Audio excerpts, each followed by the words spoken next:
the NDOT Highway Safety Office. The electrical workers of Local Union 265 are now hiring licensed journeyman electricians from $32.50 to $42.50 per hour with paid benefits. And if you're looking for a new career, they're hiring apprentices at $19.50 per hour with paid benefits. Call the office at 402-423-4497 to apply. Start your electrical career today. Discover the difference that expertise and experience can make in your real estate journey with Next Ag Appraisal and Realty. Whether you need an appraisal, sales, or farm management, Next Ag comes up with a solution with your legacy and goals in mind. Next Ag isn't just their name, it's your future. So why wait? Visit their website today at www.nextagrealestate.com or give them a call at 402-380-0432 and turn your dreams into reality. Your land, your legacy, their solution. Next Ag Appraisal and Realty. Your home is your empire. Protect it with Empire Fence. Get a free instant quote with the online estimating tool at empire-fence.com. See an upfront estimate with no hidden fees. An Empire Fence can provide privacy and improve the appearance of your home. Keep kids and pets in or out of your yard. Increase security and add value to your property. Visit empire-fence.com now to view the stylish and maintenance-free possibilities for your home and get a free instant online quote. Let Empire Fence protect your empire. Are you a skilled mechanic looking for your next big opportunity? Constructors is hiring. We're looking for experienced mechanics to join our family-owned team. We offer competitive wages, great benefits, brand new service trucks, OEM-level diagnostic software, and career growth opportunities. Positions include lead and A-level mechanics for our shop and multiple field technicians. If you're driven and ready to grow with a company that's been around since 1908, apply today at constructorslincoln.com. At Parkview Animal Hospital in Lincoln, it's not just a professional care that sets them apart, but their warm staff and state-of-the-art facilities. Whether it's for a routine checkup or a comprehensive medical procedure, at Parkview, your pet isn't just another number, but a valued member of their caring family. Visit them at pahlincoln.com today and in person just south of 14th and Pine Lake Road. Parkview Animal Hospital, your pet, our passion. For happier, healthier furry friends. Raising little ones is a big job, and you do your best to give them a good start every day.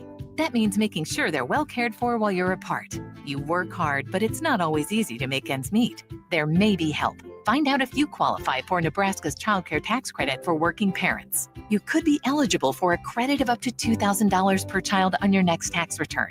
Learn more at nebraskachildcaretaxcredit.org. Brought to you by First 5 Nebraska and Nebraska Children and Families Foundation and aired by the Nebraska Broadcasters Association and this station.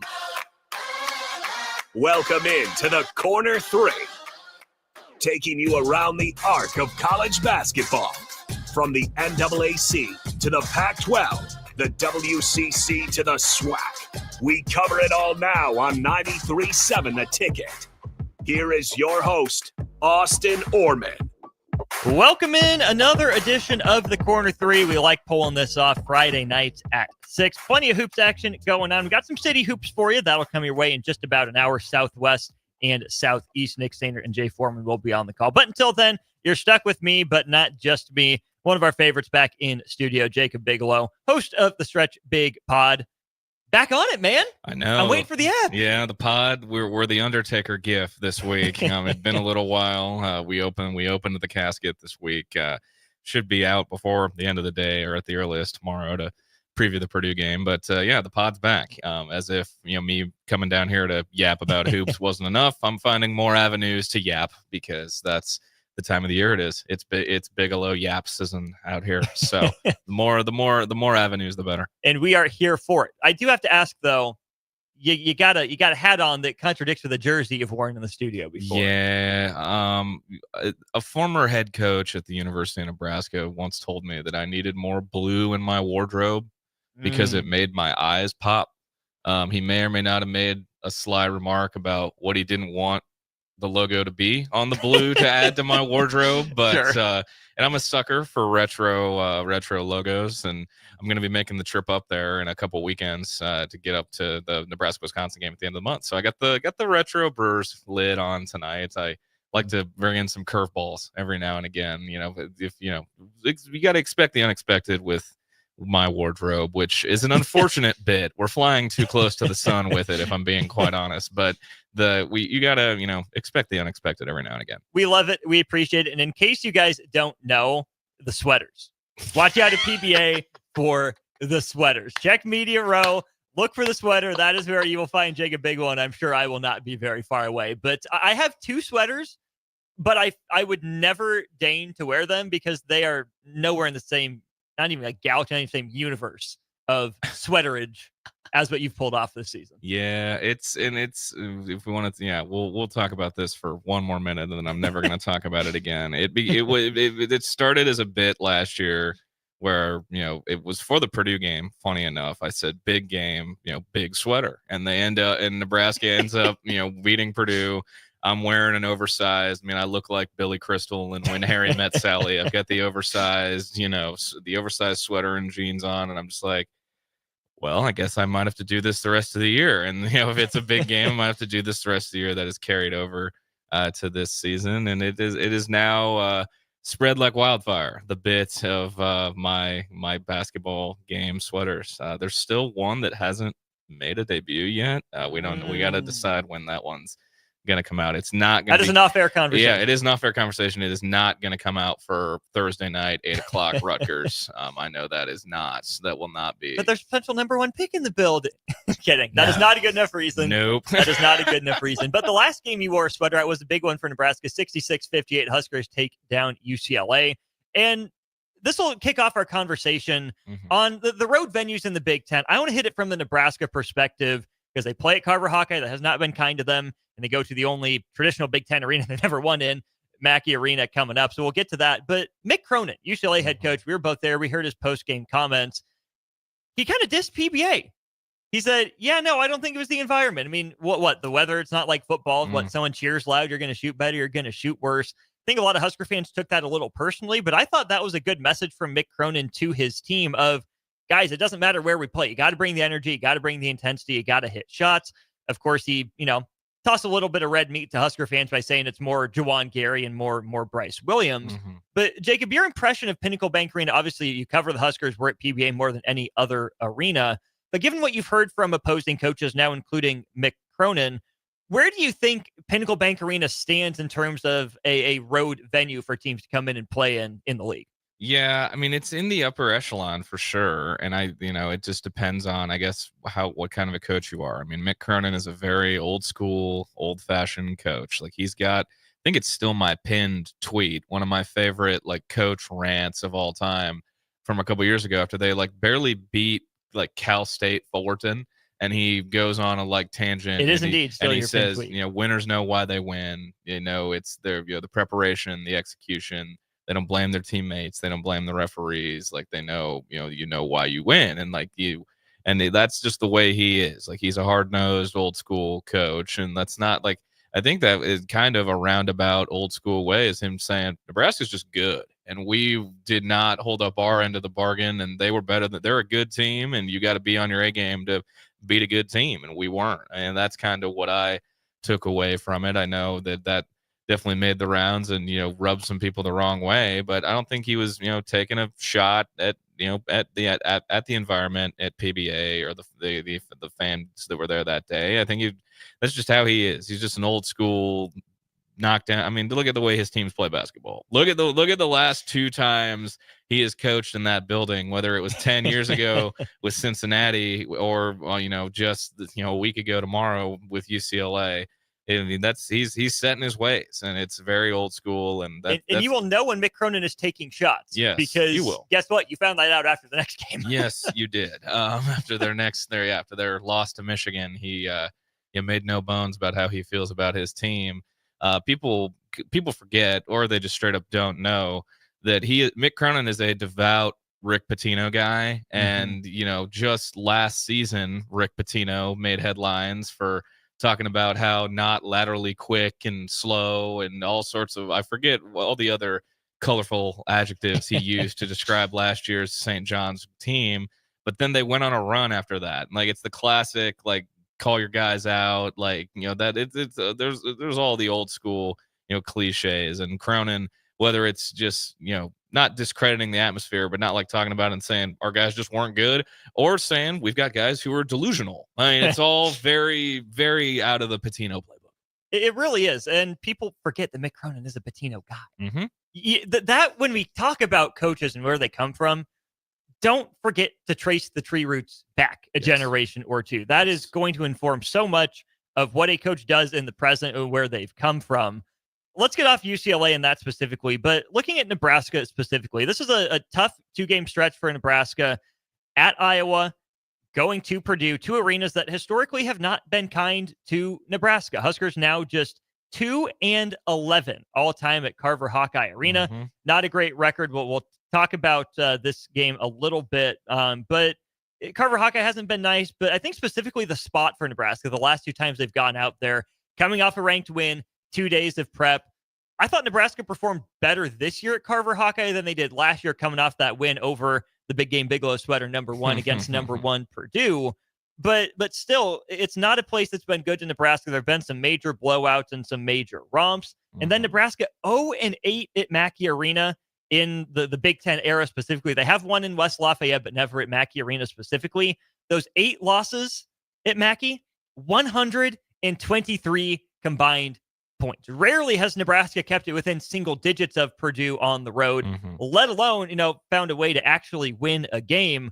So that's why, Jacob, I think the win over UCLA was even more important for Nebraska, because if they lose that one, they're staring down the barrel of 1-5 in conference play. Now 2-2, not great, but 2-2 is a lot better than looking down the barrel of 1-5. Absolutely is. And I think the closest game that I can remember from between Nebraska and Purdue, I think I was there. I think I was on the bench for it. The Isaac Copeland posterizing Isaac Haas and getting teed up for staring at him game. I think that was the closest result in the Big Ten era between Nebraska and Purdue at Mackey. But I mean, a lot's going to be made about, just how hard it is to play on the road, and, that we're going to hear it. I mean, we heard it last season, got to February, can Nebraska make the NCAA tournament without any conference road wins? And then they just so happened to, run into the worst Michigan basketball team this century, cross that venue off the list of places that Nebraska hadn't won. And then they, got a nuclear game from Casey and Jamarcus Lawrence at Assembly Hall, and they were just like, "Yep, there takes care of the road win thing."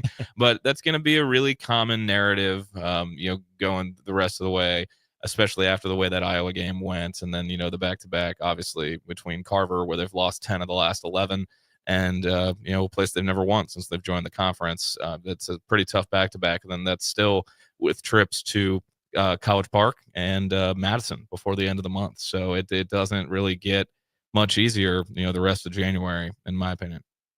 Okay, see, I think it does get a little easier on the road. We'll get into the easiest venues here in just a second. Kohl Center, again, not great to Nebraska, but they've gone up there and won games before, or at least a game before. And I don't think Nebraska's ever intimidated by that environment like they are when they walk into Mackey. You've just seen in years past, that arena has shook the Huskers. Same with Carver Hawkeye, right? Iowa gets rolling. Again, it took 30 minutes for that crowd to remember Iowa was playing basketball.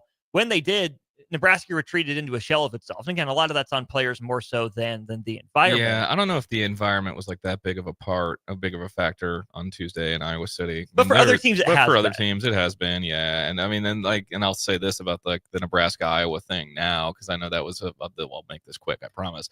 Like, if you want to, people are like, dude, do they even care? Do they even care about Iowa? Do they even care about the rivalry? Look at who the head coach is. Look where he grew up. Look where he played in college. Look what was the marquee non-conference game for his entire, coaching career at Iowa State. His second in command is also an Iowa State grad. Their backup point guard transferred from Iowa, that university. The spark plug, off the bench guy who happens to be the coach's kid, grew up in the heat of that rivalry. That was something like, do they even care? Do they even care about playing Iowa? Do they even care about the rivalry?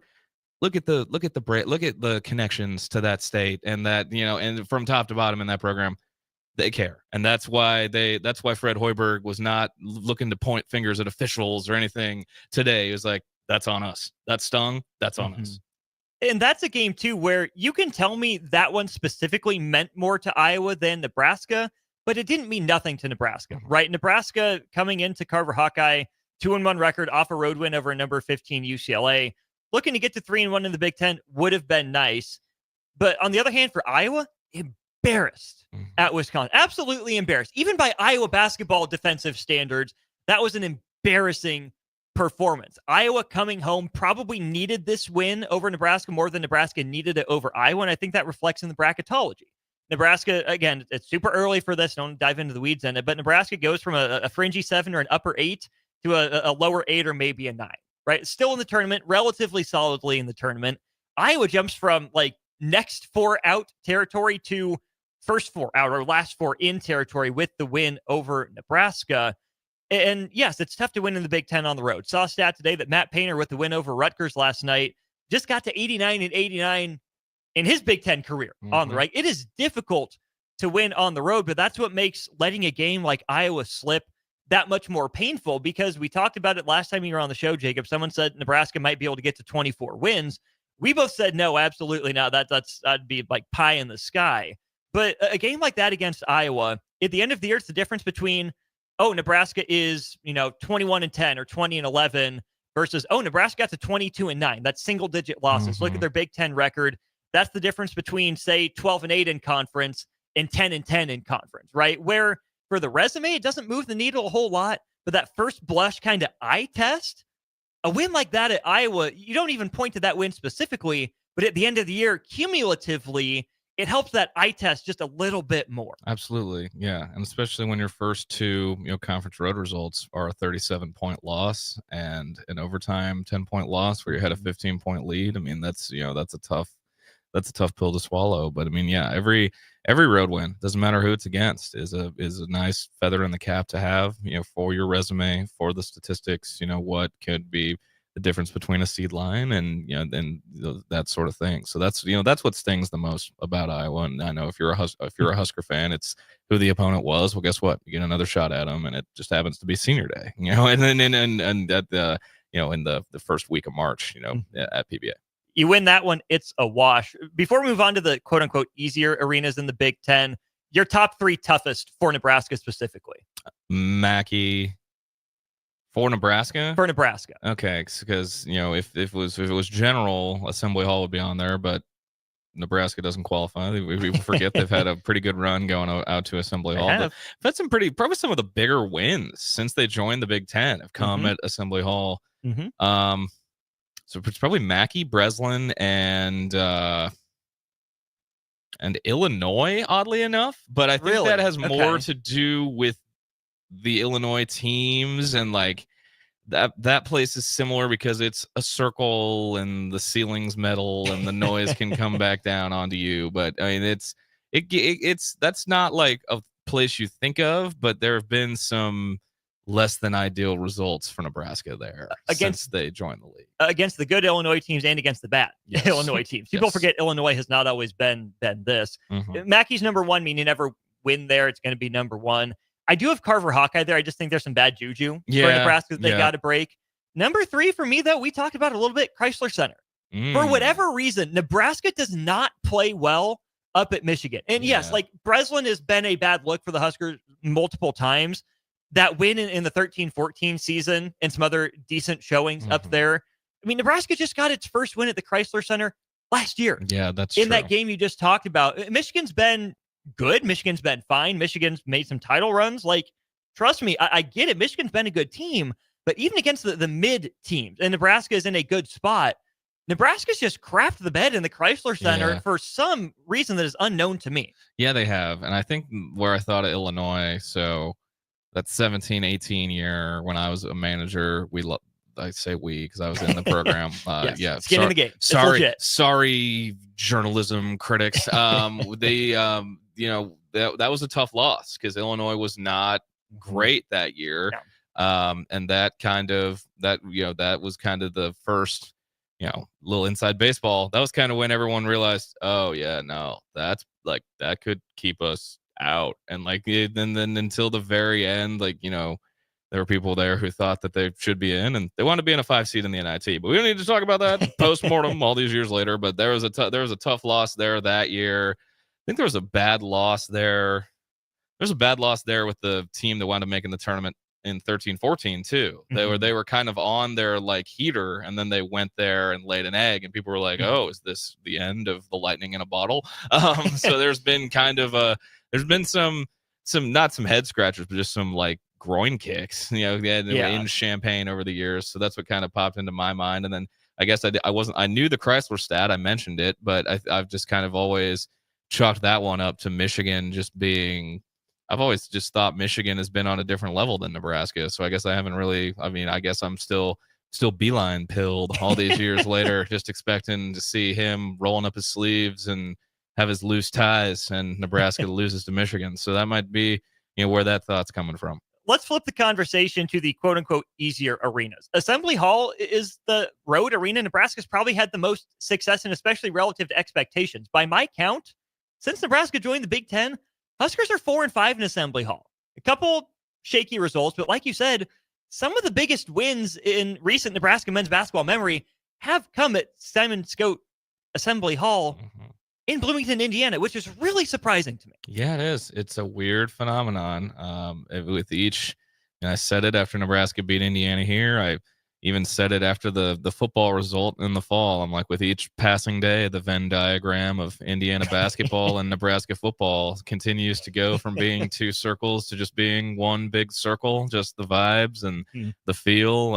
It's very odd, very, very weird for sure. But I mean, yeah, when you think of like the most notable regular season wins, especially the ones that haven't been a couple blocks that way, it's tough to not think of games on the road at IU. Whether it's record related or vibes related, what are some other arenas that you think Nebraska's handled well in the Big Ten era? Ohio State.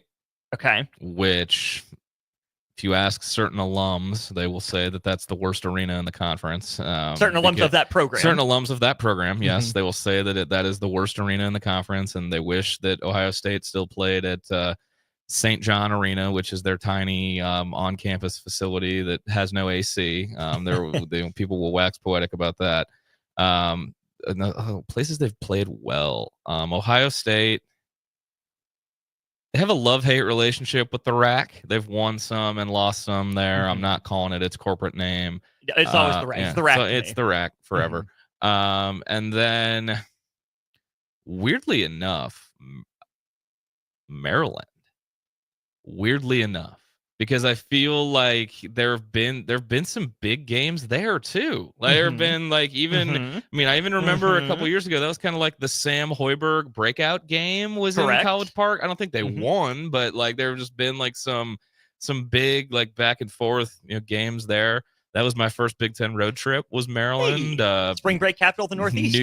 New Year's Day 2017. I think Nebraska went on a 12-0 run after the under 4 to win that game, if I remember correctly. And Kevin Herter, Red Velvet, had like 30 points and made a bunch of threes that day. And I had no idea who he was. And I asked like my boss on the staff, I'm like, who's the redhead? And they're like, oh, that's New York Mr. Basketball, Kevin Herter. I'm like, and he's playing here. And now he's, carved out a pretty okay role for himself in the NBA.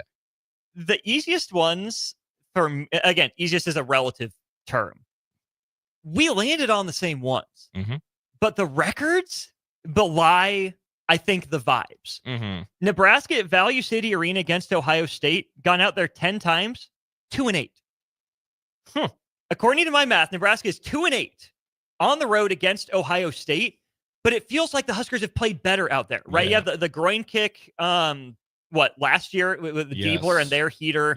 Winning that one, I think, would have been helpful for the Huskers. But other than that, they lost there by 36 points in the 2021 season. There have been some bad performances against some good Ohio State teams, but generally, Nebraska, despite the record, has played pretty well out at that arena. So that's one I'm keeping my eye on. And then Xfinity Center, right?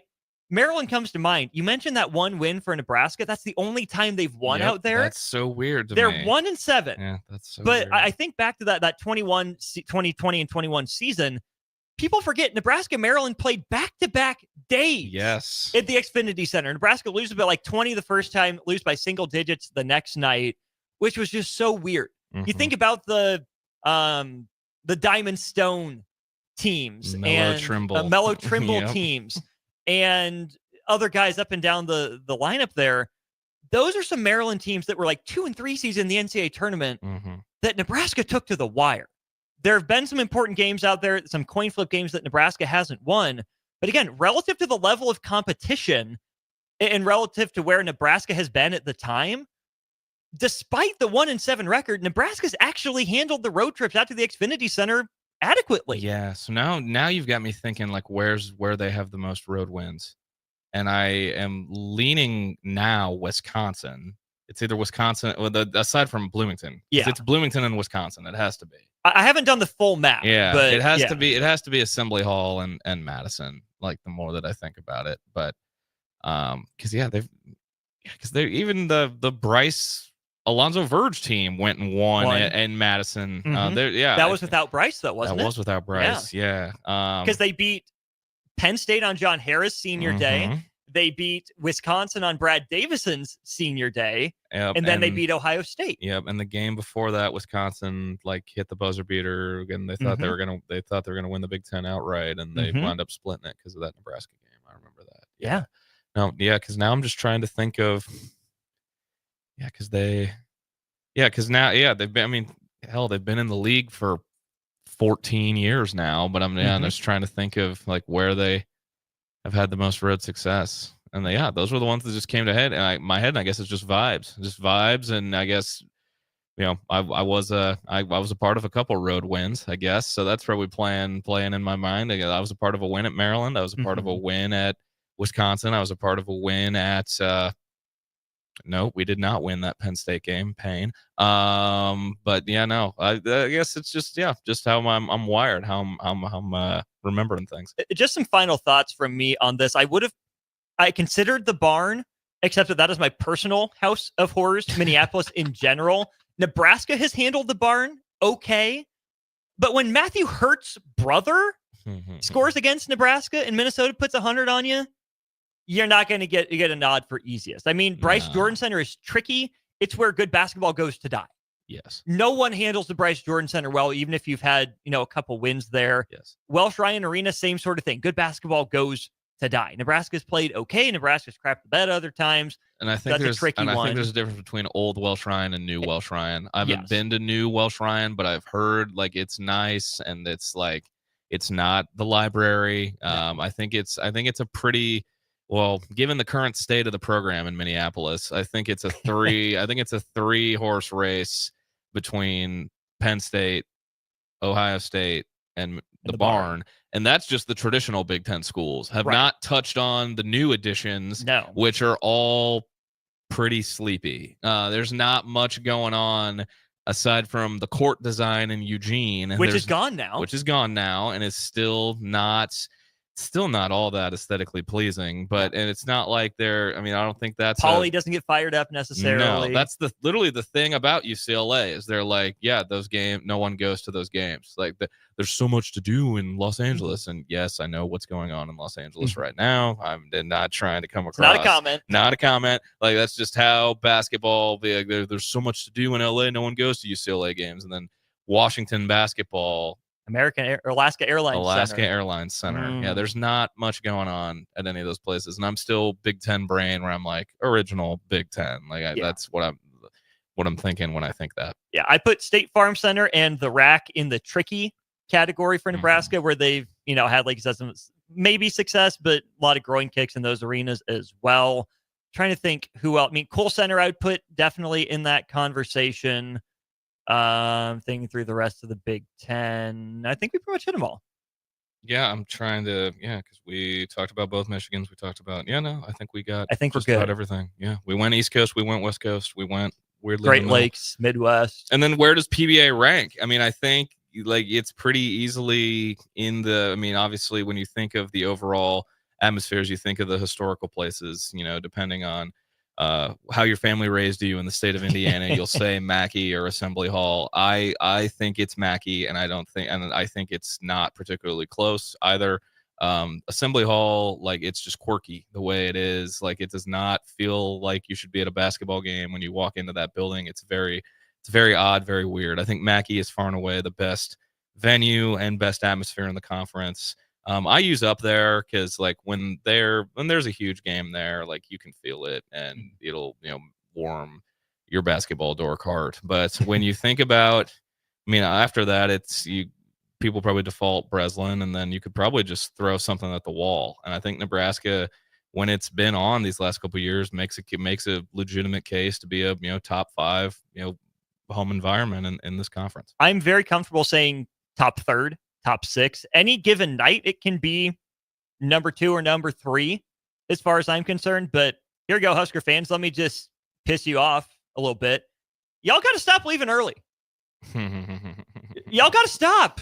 You got to quit it. I don't care if you're watching football, basketball. Just stop leaving early. Mm-hmm. You lose points for that in my mind. So before I go on too much of a rant, let's go to break. Let's talk some big picture Nebraska and Big Ten when we get back. Discover the difference that expertise and experience can make in your real estate journey with Next Ag Appraisal and Realty. Whether you need an appraisal, sales, or farm management, Next Ag comes up with a solution with your legacy and goals in mind. Next Ag isn't just their name, it's your future. So why wait? Visit their website today at www.nextagrealestate.com or give them a call at 402-380-0432 and turn your dreams into reality. Your land, your legacy, their solutions. Next Ag Appraisal and Realty. It happens. All of a sudden, you need a plumber. Just call Bryant, 467-1111. Problem solved with Bryant Air Conditioning, Heating, Electrical, and Plumbing. Experience the Landmark difference with the next level of dealer support. Landmark, your local John Deere dealer, continually works to have parts on hand the first time you walk in the door. Our internal route system means we can get the parts to you typically same or next day to keep you up and running. At Landmark, we understand time is money. Get more uptime with our after-hours parts and service support on the phone or in the field. Stop by your local Landmark today to experience the Landmark difference. A team succeeds when they work together. Banking's no different. At UBT, we're in your corner for every financial move you want to make. Your money's backed by a roster of experts who put in the work to know you and your community. So whether you're opening a savings account, buying a home, or planning your future, you always know who to turn to. Working together toward your financial goals. That's a win in our playbook. Union Bank and Trust. Equal housing lender, member FDIC. Hi everyone, Kendall Warnock, A1 Automotive in downtown Lincoln. The last few years have been wild, but we've been here for you through all the ups and downs, and we'll be here for you when you need us the most. For all your travels and for your day-to-day driving. With winter conditions causing problems all over town, the last thing anyone needs this year is constant car troubles. Let us help you drive in peace and make sure you drive to work and to winter destinations safe. A1 Automotive, 11th and L Street downtown, always honest answers.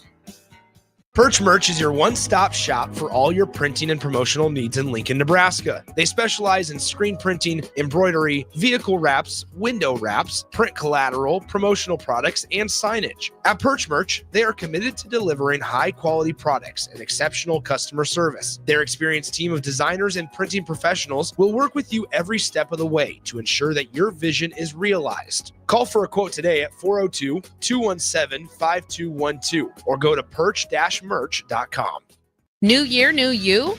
Barrel's Extreme Body Shaping can help make sure you keep that resolution this time. Our proven system combines kickboxing, strength training, and nutrition, along with our expert coaching to make sure you're moving forward toward your goals. The next 10-week challenge starts January 11th.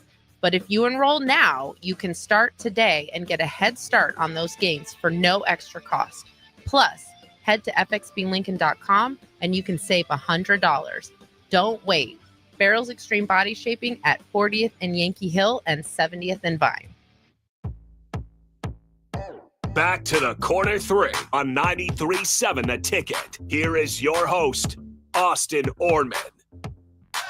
Welcome back in. This is the Corner 3. We're going to keep the party rolling, maybe a little longer unless Jacob Bigelow has plans. I'm Austin Oerman, but we're talking some hoops, kind of some big picture here.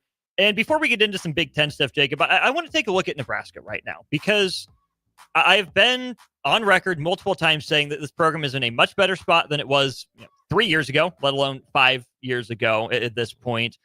The roster has improved up and down. They're finding ways to win games, and I trust this program a whole hell of a lot more than I have in a long time, right? To not lose games they shouldn't, to be competitive in games maybe they wouldn't if you look at the brand names.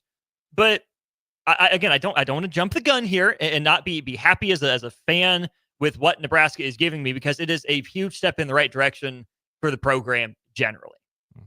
But it does lead me to wonder, is there more out there? Because if there's more out there for a team like Nebraska, it wins the Iowa game. It finds a way to win the Iowa game, even if it lets Iowa crawl back in it, right? That's just kind of my vibe.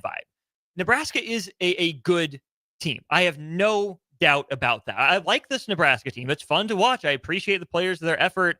I haven't had a bad time at PBA in the 2 years since I've been out there covering them for the station. But is there more out there? And if there is more out there for Nebraska to go from pretty good to really good, or really good to great, to be a consistent, top 6 in the league team instead of just fighting for position in the middle, is that attainable for Nebraska? If so, what's the biggest step the Huskers have to take?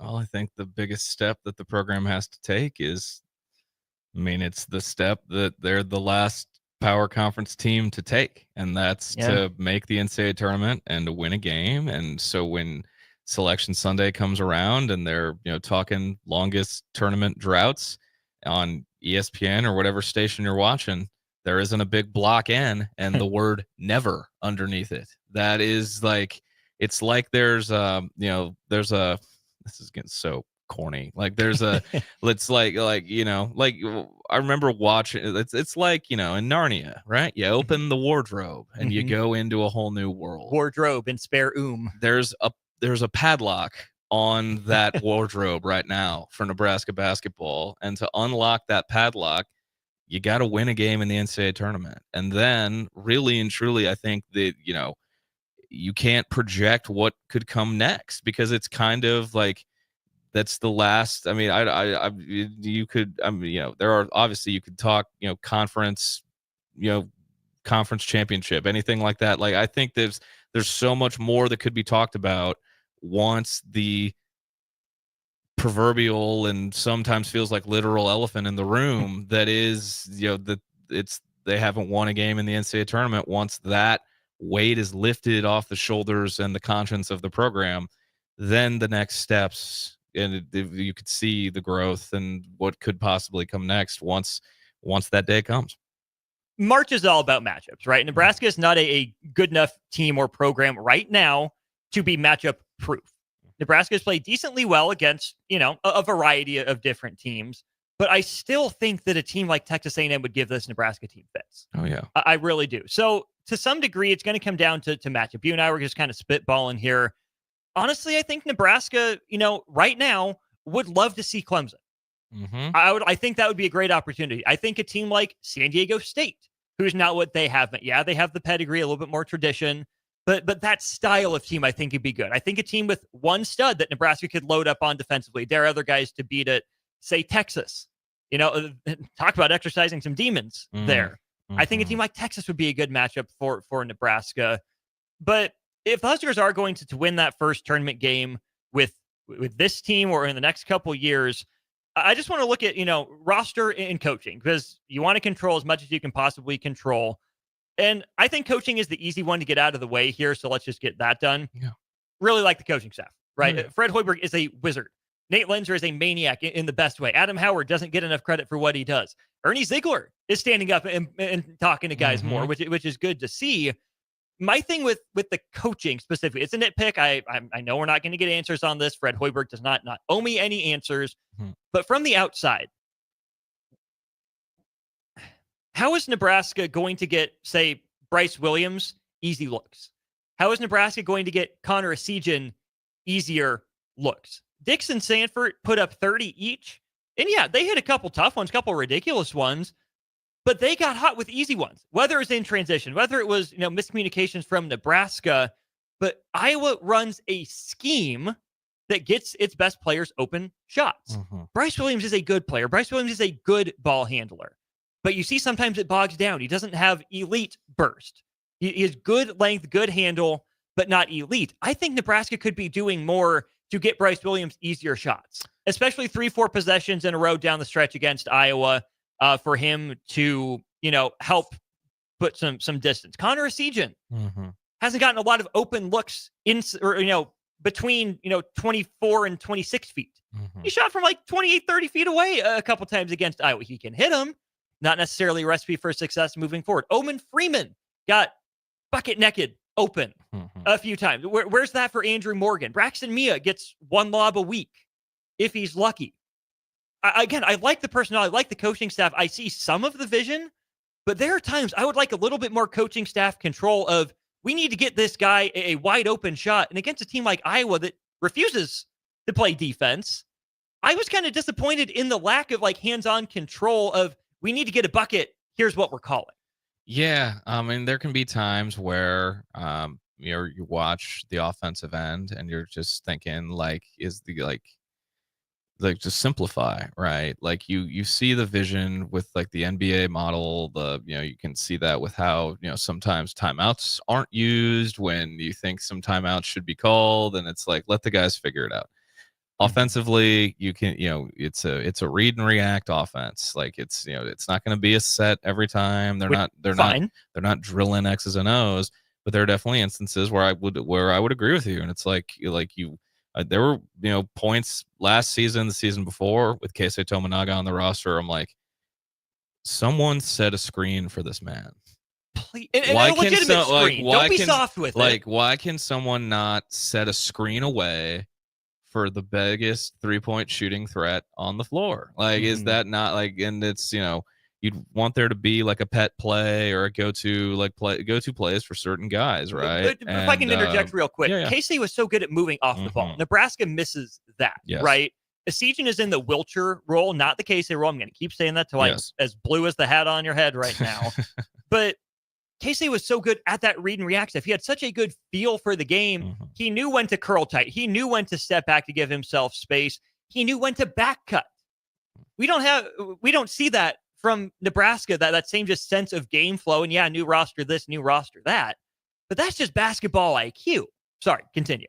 Yeah, I mean, I just think there are some instances like, I've said it on this show. Like we know how deep Fred Hoiberg's bag is, like on offense, whether it's from playing days or coaching days. Like that's the first thing you think of when you think of Fred Hoiberg is, being an offensive savant. And, sometimes it looks, you can see where they draw stuff up out of timeouts on the baseline. It works. Baseline out of bounds, and it looks really nice. And then there are just, some instances where they're sticking with more of the NBA model, the NBA offensive, idea, and then not, more, what you think of when you think college. It's like, here's this call. We've got this goofy name for it. Go run it. Like it's, something along those lines, to get certain looks for certain guys. Like when you need a cut stopper or something to, stop the bleeding.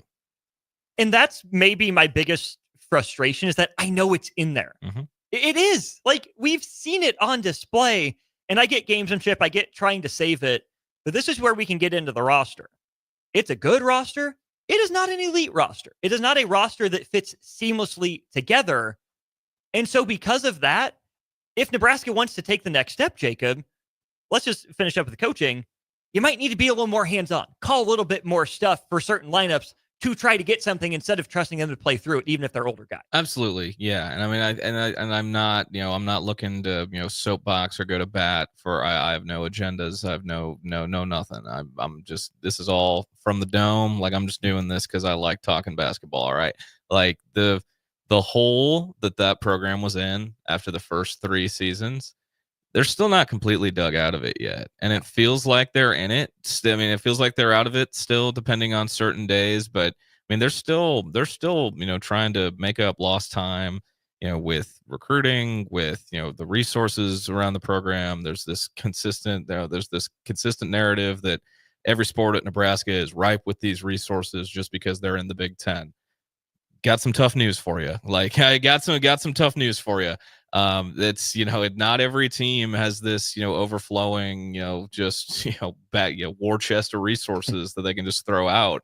And, they're working with what they got, but they got to earn, to open that door for more, right? Like you gotta, it's, every year feels like a prove it year. And it's like to show that it wasn't fool's gold that they made the NCAA tournament, and to show that it wasn't fool's gold that they were, the top 4 seed in the Big Ten tournament and got a double bye, and it's a tough, it's a tough hill for, for a basketball program at a football school. And that's not me looking to make excuses. That's the God honest truth. Like when it comes down to resource allocation and prioritization and everything, I mean, it's a tough hill to be on. And, you know, it's not just Nebraska. I mean, there are other schools in the Big Ten that have been, you know, ravaged, you know, by the portal because they can't compete in, you know, the NIL game and that sort of thing. And combine that with, you know, however, you know, that their coach is being viewed or everything. I mean, there's all these things that go into it that have made coaching harder than it's ever been. And it's not just, you know, it's impacting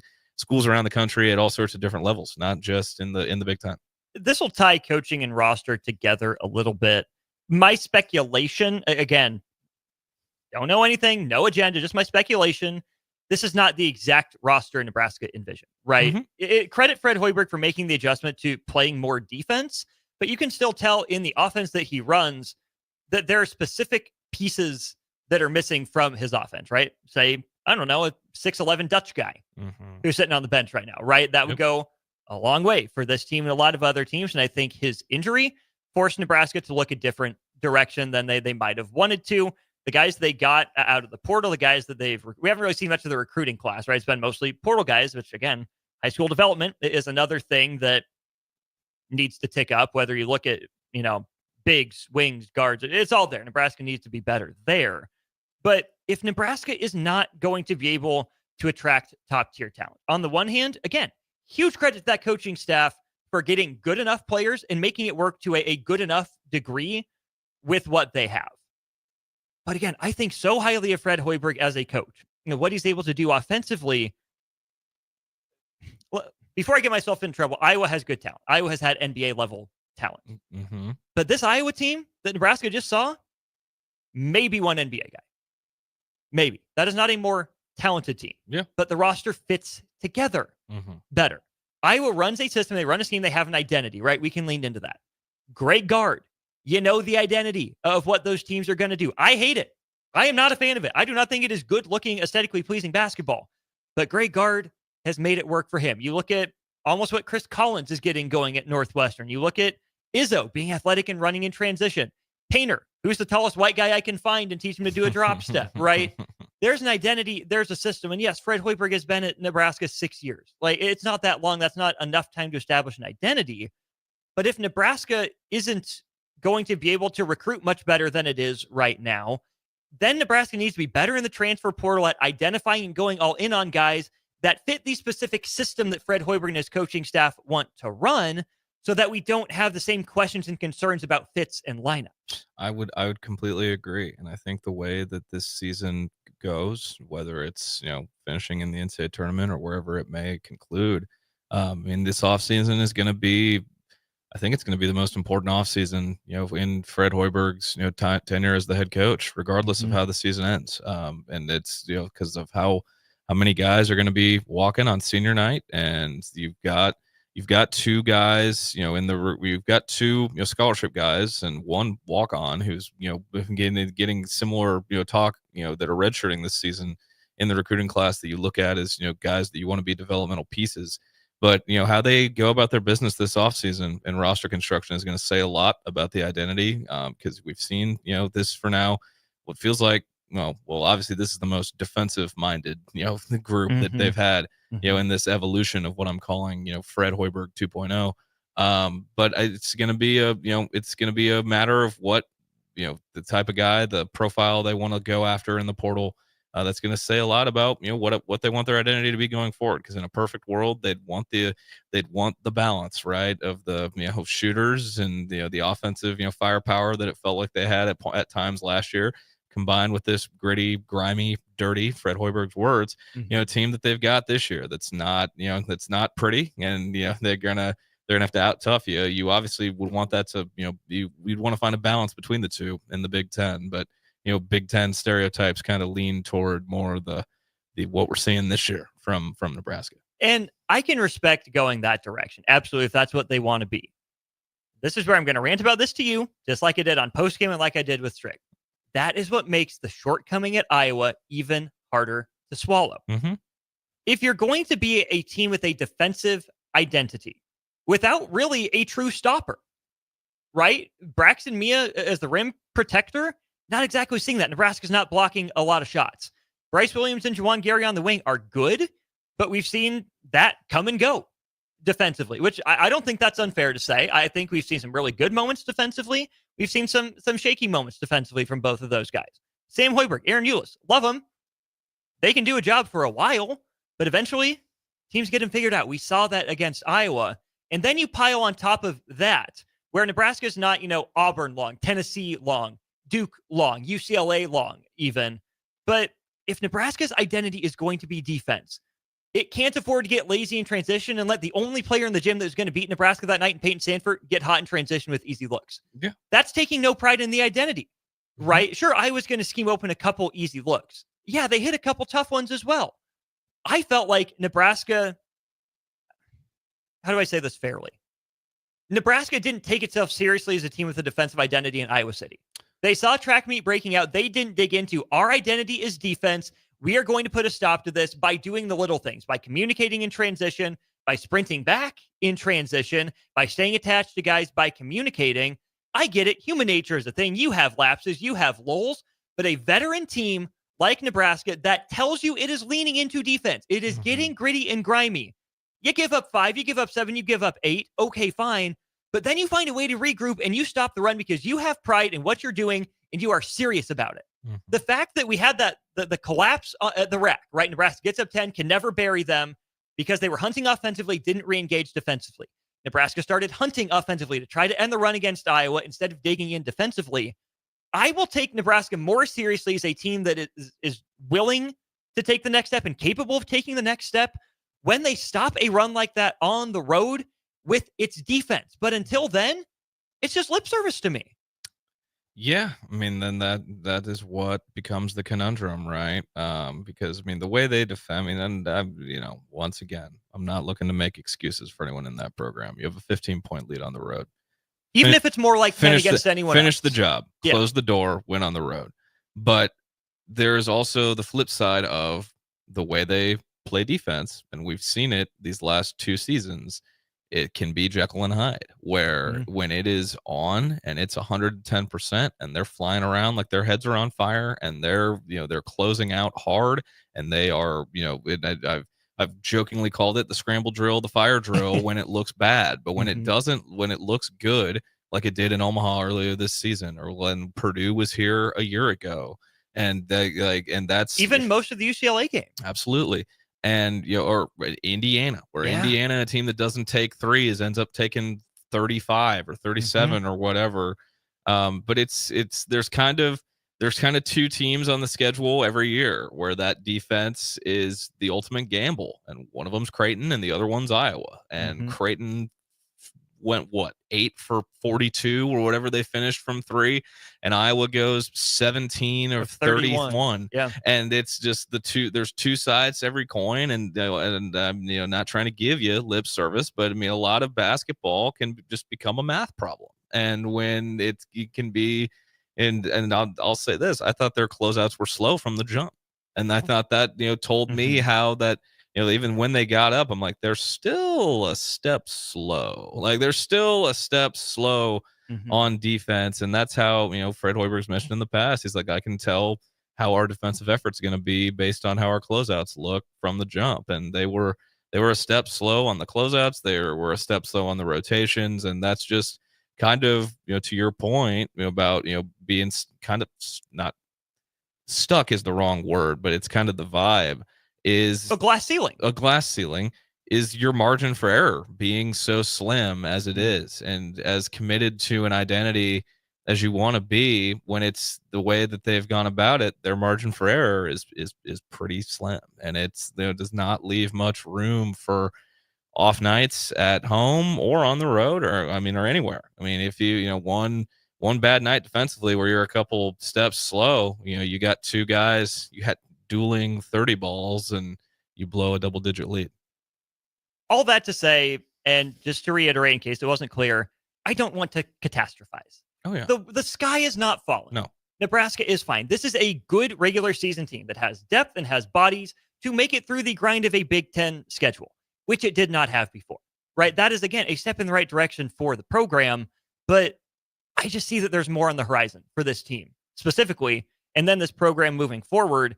And I want to see him get there.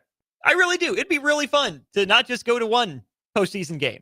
It'd be fun to see 2. Shoot, talk me into 3. But I'm dreaming crazy right now. It's all right there. It seems like it's right there. And I'm just curious when that next step is going to come. So let's go to break. We'll have a short segment, talk some big picture at Big Ten before we get you out to Lincoln Southwest High School with Nick and Jay for High School Hoops.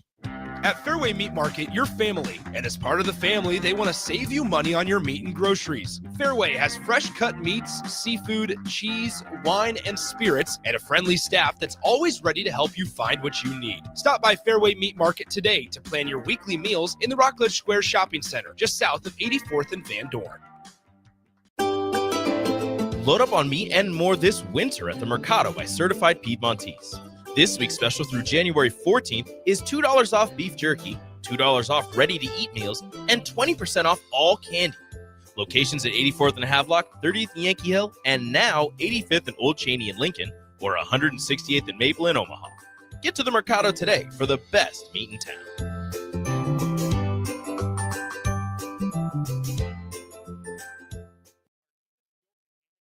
Next big opportunity, Constructors is hiring. We're looking for experienced mechanics to join our family-owned team. We offer competitive wages, great benefits, brand new service trucks, OEM-level diagnostic software, and career growth opportunities.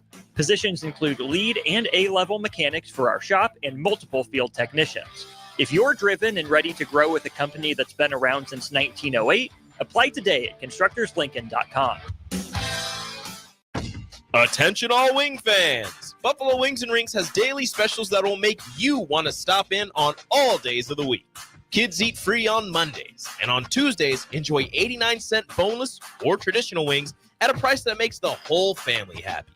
And come back on Wednesdays for $1.29 chicken tenders all day long.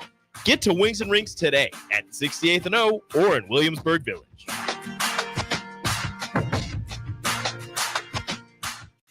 This is Lincoln's home for sports talk on the FM dial. Also online at theticketfm.com. On the internet. KNTK FM Firth, 93.7 The Ticket. Back to the corner 3 on 93.7 The Ticket. Here is your host, Austin Oerman. Just a short segment here. We're getting out to Lincoln Southwest, hosting Lincoln Southeast here in just a few minutes. Austin Oerman, Jacob Bigelow with you. Jacob, last time we talked, I think we were both on the UCLA train for their chances to win the league, or at least as a dark horse. That has, shall we say, gone off the rails. Flavor du jour for me, Michigan. Oh, yeah. I'll give you the floor to talk about the you heard Joker. that. You heard that voice change. I was really high on them coming into the year. Year one under Dusty May. I really liked the way they put their roster together, and people had a ton of questions about the 2 7-footers with Vlad Golden and Danny Wolf. And they've both, thrived on the floor together. Danny Wolf's splits are pretty incredible, and I think he's got a pretty good case to be the Big Ten Player of the Year if he finds a way to keep it up. I mean, Michigan comes to Pinnacle Bank Arena on a Monday night in February, and that's going to be a lot of big bodies flying into each other. Someone might end up with a concussion between. Just don't make it Matt Harmon style, between Vlad Golden, Danny Wolf, Braxton Mia, and Berke flying into each other. That's a lot of big bodies. And Andrew Morgan, but he's got the bullet pad. Yeah, so. When Michigan comes to PBA, and that's their guards. Trey Donaldson had a big game the other night against UCLA. Roddy Gale's been up and down, but it's all about the 2-man game between Golden and Danny Wolf, are 2 completely different players. They're around the same size, but they are completely different, and they've thrived off one another so far. That was good roster construction, which kind of goes back to what we were talking about in the previous segment. Just for posterity's sake, you guys can go back and check out the conference preview episode I did for the Big Ten. I still have it listed right here. My 4 Big Ten champion options: Purdue, Indiana, Michigan, UCLA. Those are the 4. Indiana not aging well, UCLA not aging well. My dark horses: Rutgers not aging well. Illinois, I did have them in dark horse consideration. I wasn't completely sold on them. And then Ohio State was another dark horse for me. I liked what they did in the portal. Wasn't sold on Oregon, so I missed on that one. Yeah. But again, Michigan was in there. Yeah. Preseason. It was there. It was Just there. throw that out there. It was there. Yeah, I think it's pretty clear now that it's a two-team, top tier right now with Illinois and Michigan. Yeah. And I was right there with you. Oregon's resume is one thing, the metrics are another. And I was with you on Illinois before the season. Hand up. I will, I have to plead guilty. I have made my thoughts well known on the person in charge of that program, and I did not think that they could bring in a completely new team and just pick up where they left off. Kasparas Yakuchonis is must-watch basketball. Even though he was out the other night against Penn State, he's going to be a top 5 pick in the draft. I mean, there's going to be 3 by the end of this month. 3 of probably the top 5 picks in the NBA draft are going to be playing at Pinnacle Bank Arena with Dylan Harper, Ace Bailey, and Rutgers, and then Kasparas Yakuchonis and Illinois. And when they come on, I believe, a Thursday at the end of the month, then that's going to be, Illinois, with the way Nebraska defends, might put up 53s that night. They might try to eclipse that Creighton number, but I think it's a 2-team, top tier. I think there's a pretty clear-cut basement at the bottom of the league with Minnesota, Washington, and then USC and Rutgers is kind of flirting with the basement, to be honest. USC and Rutgers are like, we've got all this talent. What are we doing here? And then you should just hold up a mirror and just be like, hey, here's this mirror. That's what you're doing there. And obviously year 1 under Musselman and, Rutgers going away from what they usually do. That can play a part in that. But then in the middle is, everyone else. Stop me if you've heard this one before. Everyone else. And it's bring your brooms, because it's a mess. It is a jumbled up mess from about 3 to 11 in the Big Ten. It's a jumbled up mess, but that seems to be the flavor of the year every year when it's Big Ten basketball season. That is certainly the truth. Cubsker, we appreciate the text on the text line. I will answer that one offline, and I'm sure we will make that into an episode or at least a segment at some point. But we got to get out of here. We got high school hoops coming your way, Lincoln Southeast and Lincoln Southwest. Appreciate all of you for tuning in. Great time as always. Jacob, thanks, man. Appreciate it. Always appreciate the time, man. It's always a blast. A little bi-weekly Friday night jaunt to talk a little ball. I look forward to it. So appreciate you having me, man. Next time we see each other, we will be in the company of, like you said, 2 of the presumable top 5 picks in the NBA draft. We will. What a time. It'll be great. Yep. That'll be Nebraska and Rutgers coming up later next week. Huskers and Purdue on Sunday. Didn't talk much about that. I'll have 3 big things coming your way here. Not too long for that. For Jacob, I'm Austin. Don't go anywhere. High school hoops. Jay Foreman, Nick Sainert on the other side. Salt Mine City is now open at 8th and R in the Haymarket. Come check out Lincoln's newest brewery with 12 beers on tap, including the popular Single Axle Light American Lager, Brick Street Amber Wheat, and so many more. There's daily drink specials like $1 off Moscow Mules on Tuesdays, $6 IPAs on Fridays, and $6 Bloody Marys on Saturdays. Stop by Tuesday through Thursday from 4 to 9 p.m., Fridays 4 to 11 p.m., Saturdays 11 a.m. to 11 p.m., and Sundays from noon to 8 p.m. It's Salt Mine City, Lincoln's newest brewery at 8th and R. Jack Russell of Farm Bureau Financial Services is here to help you protect things that are most important to you. Whether it's your home, your family, or your future, Jack Russell has the proven experience to get the job done while developing authentic relationships with you. Give Jack a call today at 402-421-9100. Again, that's 402-421-9100, and learn how you can excel in the complicated world of insurance. Jack Russell of Farm Bureau Financial Services, a trusted and well-respected representative